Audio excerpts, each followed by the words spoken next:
Hello friends, नमस्कार। जैसा कि हम सब जानते हैं कि सीबीएसई ने इस बार अपने बोर्ड एग्ज़ाम के लिए हर सब्जेक्ट में 20 प्रश्न जो हैं वह एमसीक्यू के रखे हैं, मल्टीपल चॉइस क्वेश्चन, बहुविकल्पीय प्रश्न या एक लाइन आंसर वाले प्रश्न रहेंगे। तो आज की इस वीडियो में हम उत्साह और अट नहीं रही पाठ के एमसीक्यू देखेंगे, जो कि एग्ज़ाम की दृष्टि से बहुत ही इम्पॉर्टेंट है। तो आइए हम देखते हैं उत्साह और अट नहीं रही है का एमसीक्यू, मल्टीपल चॉइस क्वेश्चन। पहला प्रश्न है, सभी लोग ... से दुखी हैं। पहला ऑप्शन है वर्षा होने के कारण, दूसरा ऑप्शन है जल भराव के कारण, तीसरा ऑप्शन है सर्दी के कारण और चौथा ऑप्शन है गर्मी के ताप के कारण। जैसा कि हमने पढ़ा है कि सभी लोग गर्मी के ताप के कारण दुखी हैं, तो यहाँ जो है गर्मी के ताप के कारण जो ऑप्शन डी है वह सही है, गर्मी के ताप के कारण। दूसरा क्वेश्चन है, बादल कहाँ से आ जाते हैं। ऑप्शन ए समुद्र से, ऑप्शन बी नदियों से, ऑप्शन सी अज्ञात दिशा से, ऑप्शन सी अज्ञात दिशा से, ऑप्शन डी आकाश से। बादल कहाँ से आ जाते हैं, तो हमने पढ़ा है कि बादल जो है वह अज्ञात दिशा से आ जाते हैं, तो अज्ञात दिशा से ऑप्शन सी जो है वह सही है। तो अगला क्वेश्चन है क्वेश्चन नंबर 3, उत्साह कविता की भाषा ... है। उत्साह कविता की भाषा क्या है। ए खड़ी बोली, बी अवधी बोली, सी ब्रजभाषा, डी कन्नौजी। क्या है, उत्साह कविता की भाषा खड़ी बोली है, ऑप्शन ए जो है सही उत्तर है। अगला क्वेश्चन है, उत्साह कविता में कौन सा गुण है। ऑप्शन है इसका ए प्रसाद गुण, बी माधुर्य गुण, सी ओज गुण, डी इनमें से कोई नहीं। तो उत्साह कविता जो है इसमें ओज गुण है। कौन सा गुण है, ओज गुण।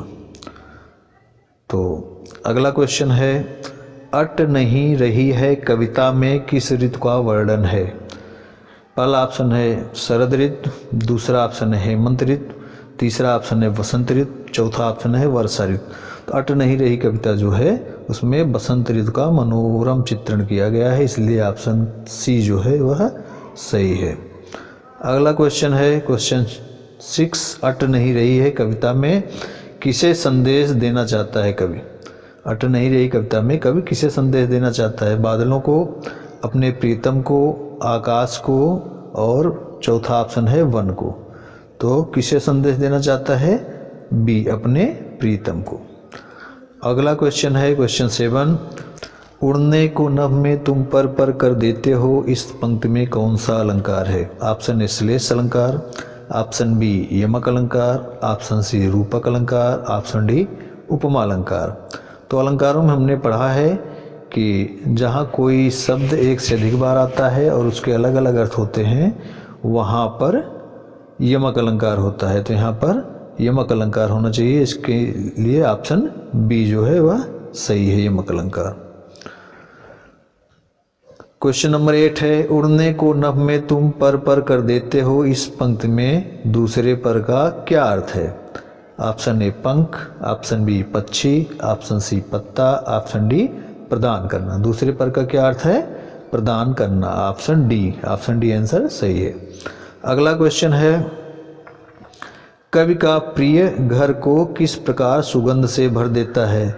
सुगंध से कैसे भरता है। ए धूप बत्ती जलाकर, बी फूल खिलाकर, सी अपनी श्वास से, डी अपने विचारों से। तो सी अपनी श्वास के द्वारा उसको घर को भर देता, ऑप्शन सी सही है।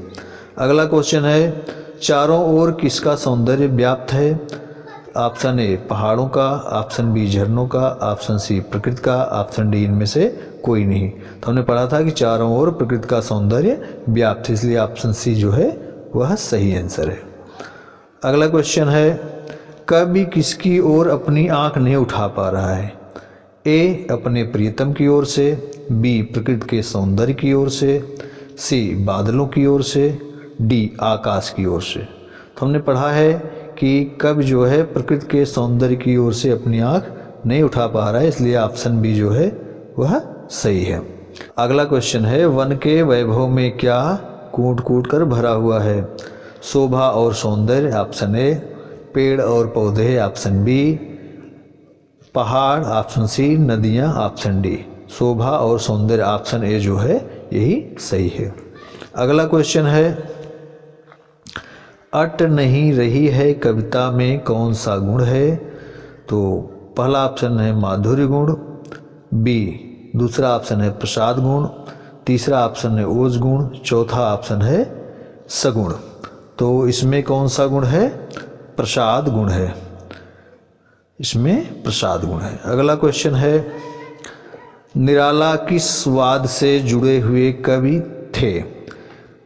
तो हमने पाठ में आपको बताया था, जब पाठ हमने पढ़ाया था इसको, उत्साह और अट नहीं रही, तो हमने आपको बताया था सूर्यकांत त्रिपाठी जो है निराला छायावाद से जुड़े हुए कवि थे। छायावाद के 4 आधार स्तंभ माने गए थे, सूर्यकांत त्रिपाठी, निराला, सुमित्रा नंदन पंत, जयशंकर प्रसाद और महादेवी वर्मा।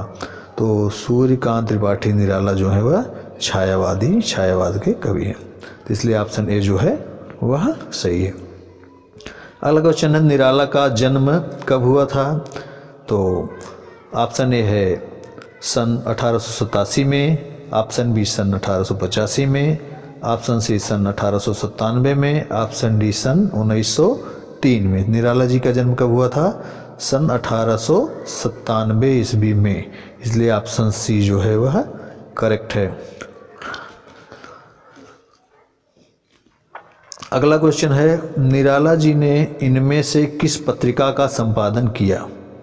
ऑप्शन ए समन्वय, ऑप्शन बी मतवाला, ऑप्शन सी समन्वय और मतवाला दोनों, ऑप्शन डी इनमें से कोई नहीं। तो समन्वय और मतवाला दोनों पत्रिकाओं का निराला जी ने संपादन किया, इसलिए ऑप्शन सी जो है वह सही है। अगला क्वेश्चन है, निम्नलिखित में से कौन सी काव्य रचना निराला जी की नहीं है? कुछ रचनाएं दी गई हैं, पूछ रहे हैं कि इसमें से कौन सी रचना जो है निराला की नहीं है। बच्चों इस टाइप के क्वेश्चन जो है एग्जाम में अधिकांशतः पूछे जाते हैं, जिसमें नहीं है लगा रहता है।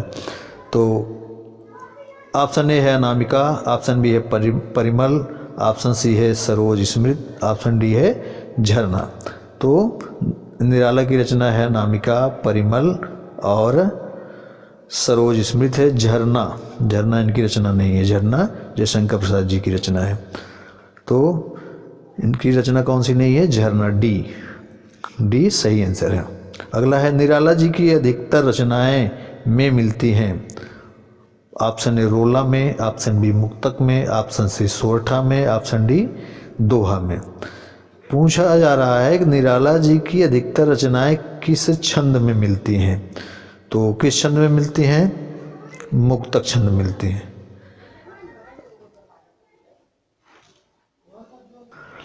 ऑप्शन बी सही है, मुक्तक छंद में मिलती हैं। अगला है, उत्साह एक आह्वान गीत है। ऑप्शन ए, ऑप्शन बी शोक गीत है, ऑप्शन सी भक्त गीत है, ऑप्शन डी विरह गीत है। तो इसमें आगे डाट करके छोड़ दिया गया है, उसको हमको फिल करना है, फिल करने के लिए आया है। उत्साह कैसा गीत है? तो हमने पढ़ा था उत्साह जो है एक आह्वान गीत है, इसलिए ऑप्शन ए जो है वह सही है। अगला है, उत्साह कविता में कवि किसका आह्वान कर रहा है? बहुत सिंपल, बहुत इजी क्वेश्चन है। उत्साह कविता में कवि बादलों का आह्वान कर रहा है, इसलिए ऑप्शन बी जो है इसका सही है। अगला क्वेश्चन है, बादलों को किसके समान सुंदर माना गया है? ऑप्शन ए चंचल पक्षी के समान, ऑप्शन बी नृत्य मुद्रा में मोर के समान, ऑप्शन सी काले घुघराले बालों के समान, ऑप्शन डी बहती जलधारा के समान। पूछा गया है बादलों को किसके समान सुंदर माना गया है? तो हमने पढ़ा था बादलों को काले घुघराले बालों के समान सुंदर माना गया है, इसलिए ऑप्शन सी हमारा जो है वह सही है। अगला क्वेश्चन है, बादलों को किसकी कल्पना के समान पाले हुए माना गया है? ऑप्शन ए है प्रेयसी की कल्पना, ऑप्शन बी है विद्युत की कल्पना, ऑप्शन सी है इंद्रधनुष की कल्पना, ऑप्शन डी है बाल कल्पना। तो हमने पढ़ा था बादलों को बाल कल्पना के से पाले हुए माना गया है, इसलिए ऑप्शन डी जो है वह सही है। अगला क्वेश्चन है, बादलों को हृदय में सुंदरता छिपी है। किसकी सुंदरता छिपी है? ऑप्शन ए जल की सुंदरता, ऑप्शन बी नदी की सुंदरता, ऑप्शन सी विद्युत की सुंदरता, ऑप्शन डी सागर की सुंदरता। तो बादलों के हृदय में किसकी सुंदरता छिपी है? इसको आपको कमेंट में इसका आंसर देना है। इसका आंसर हम आपको नहीं बताएंगे, इसका आंसर आप कमेंट के माध्यम से देंगे वीडियो में। अगला है, कवि ने बादलों को कैसा कहा है? ए सुंदर कहा है, बी नवजीवन वाले कहा है, सी अकल्पनीय कहा है, डी लुभावने कहा है। बादलों को कवि ने नवजीवन वाले कहा, इसलिए ऑप्शन बी जो है वह सही है। अगला क्वेश्चन है, नूतन कविता फिर भर दो। कवि नूतन कविता किसमें भरने की बात कह रहा है? ए बादलों में, बी स्वयं अपने जीवन में, सी ए और बी दोनों में, डी इनमें से कोई नहीं। कवि जो है नूतन कविता स्वयं अपने में और बादलों दोनों में भरने के लिए कहा है, इसलिए ऑप्शन सी जो है ए और बी दोनों में यह सही आंसर है। ठीक है, आज के वीडियो में बस इतना ही, फिर हम मिलते हैं अगले वीडियो में। नमस्कार।